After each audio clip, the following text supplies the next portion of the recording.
Naganap na sa bansang Japan ang official weigh-in sa pagitan nitong sina Naoya Inoue at Murodjun Akhmadaliev na kung saan ay nakuha ng parehong fighters ang limit sa Super Bantamweight Division.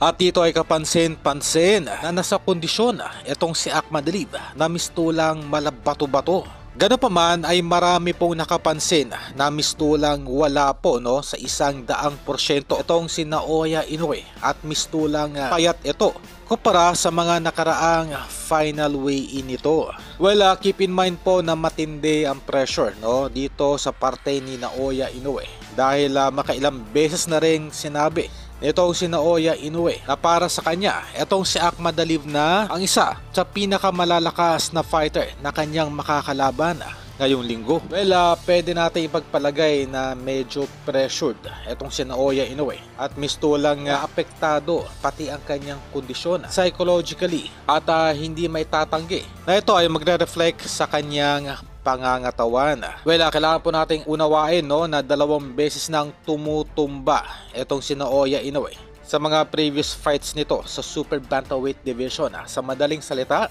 sa 122 limit pa lamang ay hindi na po nito kinakaya ang mga naturang impact ng suntok at mistulang ang kanyang pag-take na lamang ng mga ipinagbabawal o yung mga enhancement drugs ang nagpapatibay dito kay Naoya Inoue. Well, gano'n pa man ay magkakaalaman na rin bukas kung kakayanin ba nitong si Akhmadaliev na i-upset itong si The Monster na si Naoya Inoue.